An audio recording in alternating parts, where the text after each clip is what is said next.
Over the years, South Park has made a lot of iconic episodes, a couple of questionable ones, and two that made fans fear that the show was going to get cancelled because they were so serious. Episodes 7 and 8 of Season 15 follow Stan as he battles depression.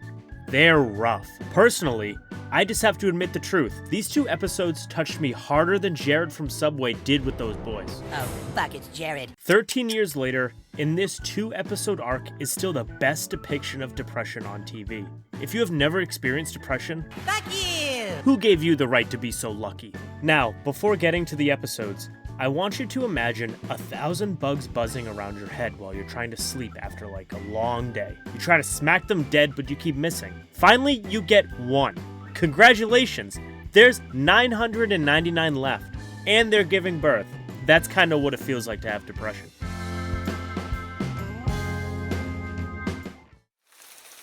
Well, yeah, and I'm sad. But at the same time, I'm really happy that something can make me feel that sad. It's like, it makes me feel human.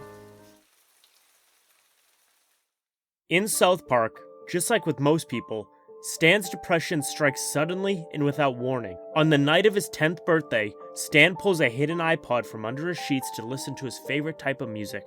The type of music his mom doesn't want him listening to. Sorry, Stan, you know you're not allowed to listen to this stuff. Tween Wave. Stan loves Tween Wave, until it starts playing. Almost immediately, the love disappears. All that Stan hears are diarrhea noises. He shuffles through the songs, but they're all the same. What sounded like great music just the day before now sounds like somebody is pooping his intestines out. Stan can't stand it, and he doesn't understand it. Sadly, experts don't understand what causes depression either. While stressful events like breakups and loneliness often trigger depression, you can still get depressed when your life is seemingly perfect, especially if you have a family history of depression. Things like drug abuse also get blamed for depression, but it's often a chicken and the egg scenario. What comes first? Does the drug abuse cause depression, or does depression cause the drug abuse? So Stan's out-of-nowhere descent into depression is not medically unusual. One day he likes Tween Wave, and the next day he hates it. It happens. The contrast to this is Stan's father, Randy. Randy doesn't like Tween Wave either. The music also sounds like diarrhea to him, but he's too stubborn to admit it. Randy is desperate to be the cool grown-up who just gets it. I'm not an old fuddy-duddy, Sharon. I'm still cool. Even when he doesn't. Randy is constantly arguing with his wife Sharon. He wanted to be a rock star when he was younger, but the best he managed to become was a failure. Now I'm a joke. So Randy forces himself to listen to the garbage anyway and pretends that he likes it. I think it's awesome! He is so desperate to avoid being the uncool, frumpy adult that he makes a whole career out of just pooping his pants, recording the sound, and calling it music. You suck! To be fair, Taylor Swift did it first, but Randy's explosive diarrhea sounds so much better. While Randy pretends to like Tween Wave, Stan finds himself disliking more and more things. To Stan, everything is crap now. He hates the video games he used to like, he hates the mall, he even hates ice cream, which we witness when Stan starts to look at a scoop of ice cream topped with strawberries, and it just looks like a pile of poop. That's what depression does. It sucks the fun out of everything. There is no distinction between good and bad. Everything is just an aggressively mild shade of beige and boring. This matches perfectly with my own experience. When the melancholy monster struck me a few years ago, I lost my ability to feel anything. I was in college at the time, and while I was still getting the same old mixture of okayish and disappointing grades as before, I just couldn't bring myself to care anymore. When I got an A or a D, it became irrelevant, because they both feel equally worthless. Even playing with the other D at night was no longer fun. Mostly because that thing couldn't be bothered to wake up.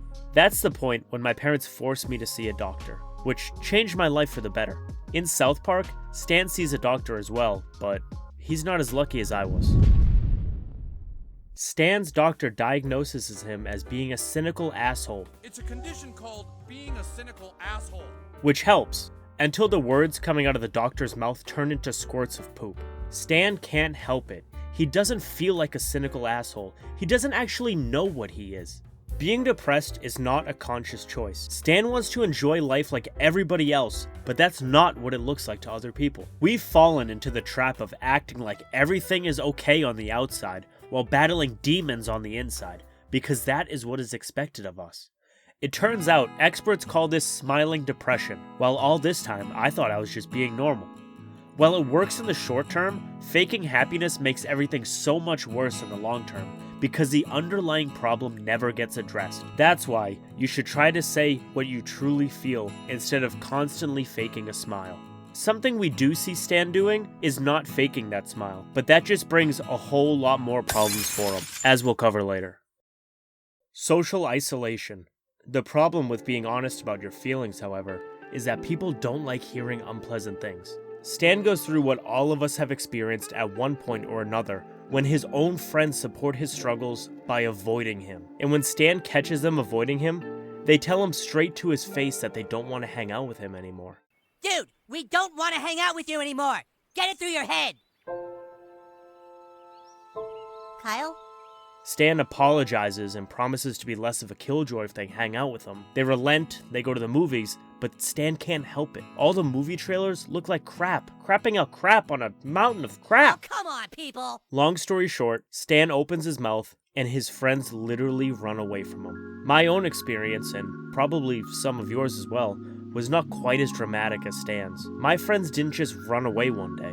They had the decency to slide away, very slowly, over a couple of weeks. This raises the question, have you ever walked away from a suffering friend? Or did you stick around? Did you even notice what you were doing? These things can be so sneaky that you don't realize what's going on until much, much later. I didn't even notice my own friends walking away when they were doing it. I just know that one day I had more friends than I could count, and when I checked again I had 0. It was like a magic trick. Ultimately, it doesn't matter whether your friends walk, run, or even crawl away. The end result is always the same: absolute loneliness. That's what Stan is near the end of the episode. All alone. Nobody talks to him, nobody likes him, and no one even wants to be near him. His parents get a divorce and Stan barely notices. We see a great scene with Fleetwood Mac playing in the background, one that's always stuck with me. This scene shows the way of the monster. Depression doesn't just sap your capacity to feel joy, it also saps your capacity to feel sadness and every other emotion in between. It leaves you completely numb, and your friends can leave you in the dark as well. Stan's unsupportive friends are no different from our own friends in real life. If you have ever experienced this for yourself, you know what this feels like. The further down you spiral, the farther away your friends run. Many can't even be bothered to feel sorry for you. They prefer to save up all their sympathy for your funeral. Now, you've probably seen this, and tell me if you've heard this one before.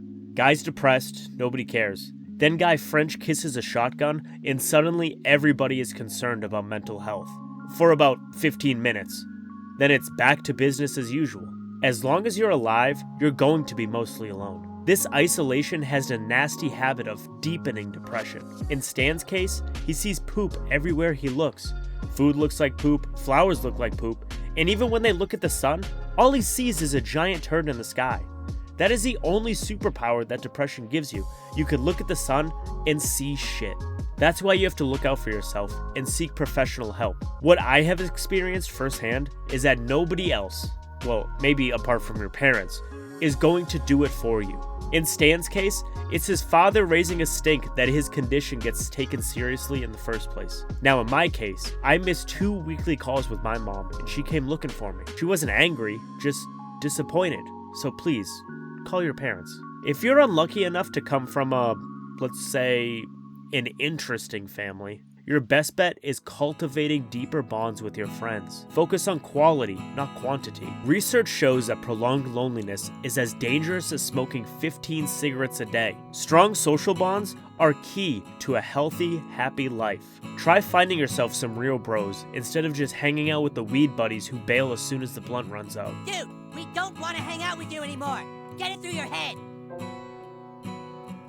And I hope this goes without saying, you have to be a real bro yourself. It's hard to identify good qualities in others when you don't personally possess them yourself.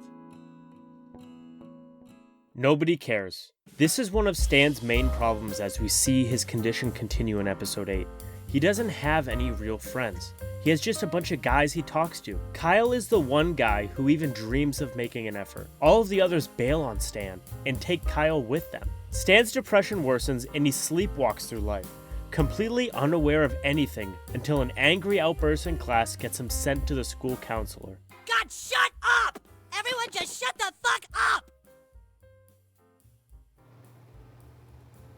The school counselor very helpfully tells Stan to just snap out of it. I mean, you gotta snap out of it, Debbie. This would be a genius idea if it wasn't dumber than a drooling idiot with no tongue. Depression is not something you can just snap out of.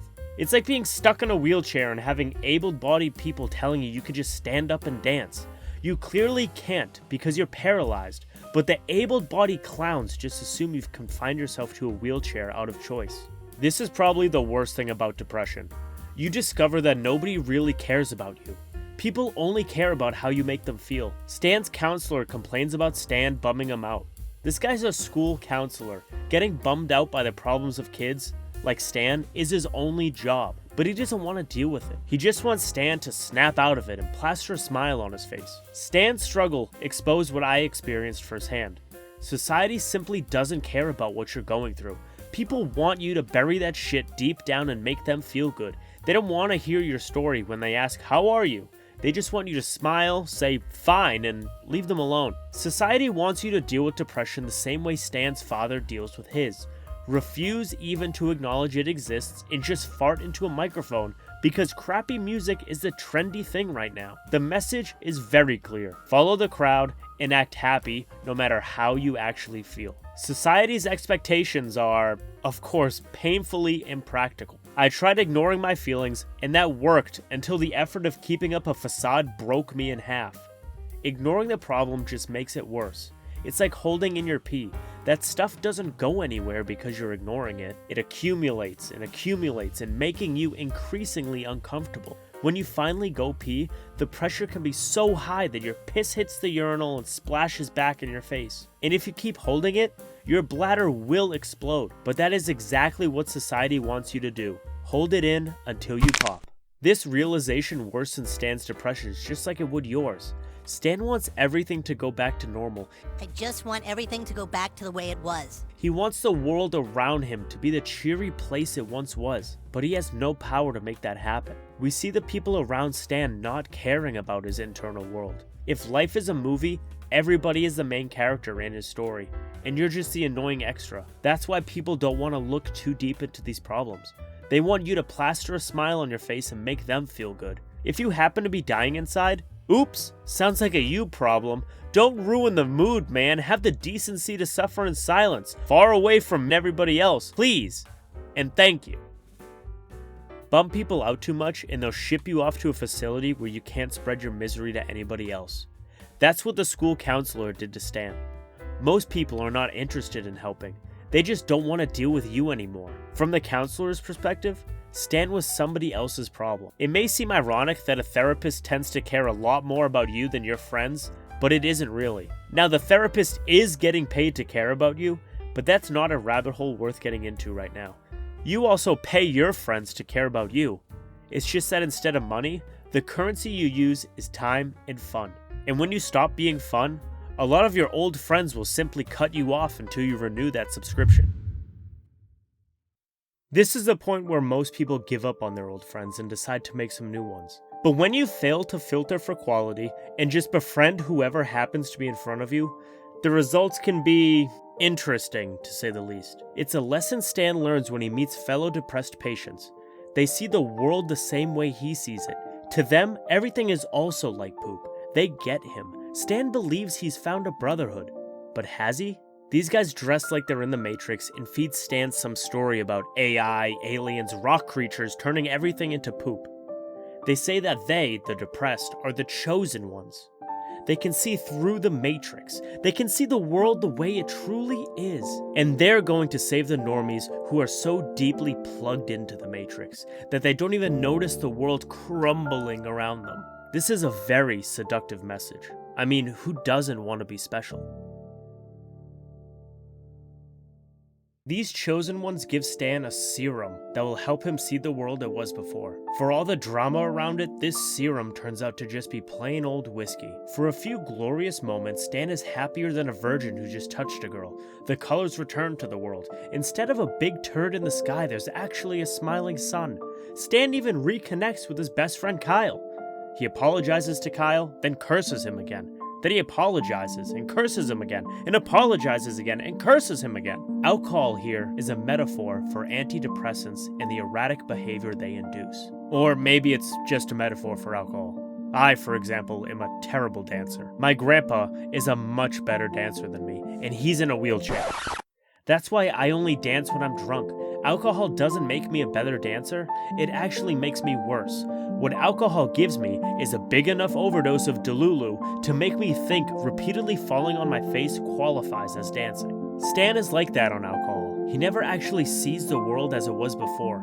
I mean, he still sees it as a giant turd covered in a billion tiny turds, but being drunk allows him to pretend it's cheery and nice until the hangover shows up to the party. This is the same problem you encounter with real-life antidepressants. They don't cure you, they just suppress the symptoms. When the drugs wear off, the monster returns in full force. Similarly, as the effects of alcohol wear off, Stan realizes his new friends are crazy. Now, a subplot of episode 8 revolves around how Cartman creates the best burgers in the world by marinating the buns in his poop dispenser. Don't puke just yet. Wait until you at least hear about people lining up around the block to get a taste of these things. The food mafia, naturally, is not happy about losing business to Cartman. They want to know Cartman's little secret recipe, so they capture Stan and tell him to go find out by threatening to shoot him in the head if he doesn't. But Stan fails. For obvious reasons, Cartman can't disclose the secret process he uses to marinate his burgers. The food mafioso got tired of waiting, so they do the reasonable thing. They storm Cartman's burger stand and threaten all the customers. This is when Stan's depressed friends show up and shoot the Burger King gang. These literal mental patients insist that the fast food mafia are the aliens who are turning everything into crap, but Stan knows that this is a particularly massive load of crap. So he rejects the whiskey they offer him and turn away from the crazy friends. Stan then makes a big speech about how he's got it all figured out. He's happy and he's back to his old self. He hangs out with his old friends again, and when he listens to the radio, he actually hears real words instead of the diarrhea noises like before. All is well. Until he takes a big swig of whiskey. It turns out Stan was overly optimistic when he made that speech. Like most depressives, Stan really can't cure himself of the disease by sheer will. Instead, he uses alcohol to self-medicate. Now, we've all been there. You think the monster is gone, but it turns out the thing was just sleeping and doing push-ups. When it returns, it's bigger than ever before. You have to self-medicate just to feel normal. For Stan, it's alcohol. For other people, it's weed, casual hookups, and moaning on YouTube. And that is not even the saddest thing that South Park portrays. For me, the Matrix-obsessed patients who think that they're special just because they're depressed is the saddest thing here. Because of ego, these people deny their sickness and insist that their depression is actually a good thing that makes them better than everybody else. This is the glorification of mental illness. And it's even more impressive because South Park clocked it in by 2011, which is basically the Middle Ages in internet time. Since then, the glorification of mental illness has gotten so much worse. Today, a mental illness is something that every basic bitch has on her profile. Mental illnesses are now a trend. People collect them like Mississippi strippers collect STDs. Serious disorders like depression now get lumped together with pumpkin spice lattes, horoscopes, and quirkiness. Becky will make a TikTok at 8 a.m. talking about how she is depressed because the moon is twerking, and then declare herself cured by 10 a.m. because the sun got an erection and realigned her chakras. For every click and like that Becky's TikTok and the 300 million other clones get, depression looks more and more like a joke. This just hurts the true sufferers, as the reduced perception of seriousness makes getting help increasingly impossible.